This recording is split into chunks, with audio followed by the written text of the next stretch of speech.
Assalamualaikum Sobat Dani.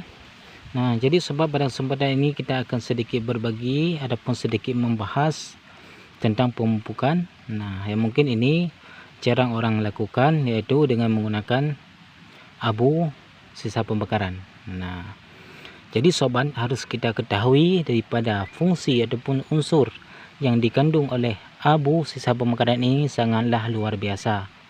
Nah, sebahagian daripada kandungan yang dikandung oleh abu ini sangat berperan penting ataupun sangat dibutuhkan oleh kondisi tanaman. Nah, yang pertama adalah mengandung fosfor. Nah, fosfor ini adalah unsur yang dapat merangsang pembungaan pembuahan pada tanaman cabai. Nah, ini akan lebih mempercepat pembentukan buah pada kondisi adapun pada tanaman cabai jika kita menggunakan ini adalah abu sisa pembakaran. Nah, dan dapat pula memperkuat batang, memperkuat akar, merangsangkan akar pada tanaman cabai sehingga cabai menjadi kokoh dan nutrisi pun tentunya akan lebih cukup untuk kebutuhan cabai. Nah, yang kedua mengandung kalium. Nah, kalium ini yang berfungsi untuk mengatasi itu kerontokan bunga dan buah cabai. Nah, begitu pula mengandung seperti kalsium yang bagaimana yaitu merangsang sel tanaman. Nah, begitu pula dengan kalsium dan kalium ini dapat mengatasi yaitu kekuningan pada tanaman cabai. Nah, jika sobat mungkin mengalami cabai yang menguning, nah sobat bisa mengaplikasikan adalah abu ini pada tanaman cabai. Nah, cara mengaplikasikan pun sangat mudah. Seperti ini kita menabur.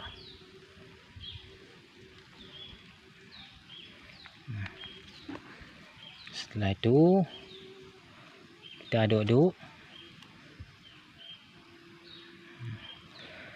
Dan ini pun bukan hanya saja bisa kita mengaplikasikan pada tanaman cabai yang kecil, akan tetapi pada tanaman cabai yang besar pun bisa kita menggunakan, yaitu untuk mempercepat merangsang pembungaan pembuahan pada tanaman cabai. Nah, lantaran jika kondisi cabai yang kekurangan unsur kalium, ini cabai bisa saja daunnya agak menguning. Nah, oleh karena demikian, tidak salahnya jika kita mengaplikasikan ini untuk menambah kalium pada tanaman cabai sehingga tanaman cabai pun tidak akan mudah menguning. Nah, lantaran abu ini mengandung seperti fosfor, kalium, kalsium, begitu pula dengan magnesium. Nah, yang bagaimana kalium, kalsium dan fosfor ini sangat dibutuhkan oleh tanaman maupun itu tanaman cabai ataupun tanaman lainnya. Nah, jika permasalahan sobat mengalami cabai tidak berbuah, sobat bisa menggunakan ini. Nah, begitu pula dengan cabai yang mengalami kerontokan pada bunga dan buah, sobat pun bisa mengaplikasikan ini. Begitu pula jika kondisi cabai yang menguning, nah ini pun jadi solusi tanpa kita harus mengeluarkan uang untuk membelikan pupuk. Nah, ini jadi alternatif kita jadikan sebagai pupuk untuk pada tanaman cabai. Nah, begitu pula dengan tanaman lain pun tidak pun masalah jika kita mengaplikasikan yaitu abu ini. Nah, apalagi membeli pupuk ini tentu saja kita harus mengeluarkan uang banyak, sehingga tidak salahnya jika kita memanfaatkan adalah jika ada sekeliling kita untuk bisa kita jadikan sebagai pupuk. Nah, sobat bisa lihat sendiri jika kita menggunakan ini, nah tanah pun menjadi gembur. Nah, seperti ini. Nah, tanah seperti ini sangat bagus untuk kondisi tanaman, dan tanaman pun akan lebih cepat merangsang pertumbuhannya. Nah, jika kondisi tanah seperti ini, nah,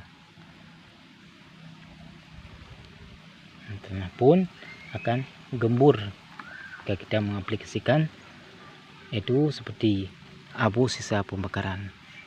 Nah, begitu pula sobat, semoga ini bermanfaat.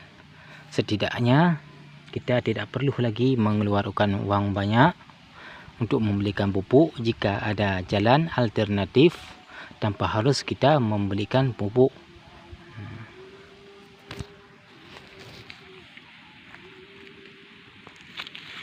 Apalagi kondisi abu ini sangat penting untuk tanaman dan fungsinya pun sangat besar untuk tanaman.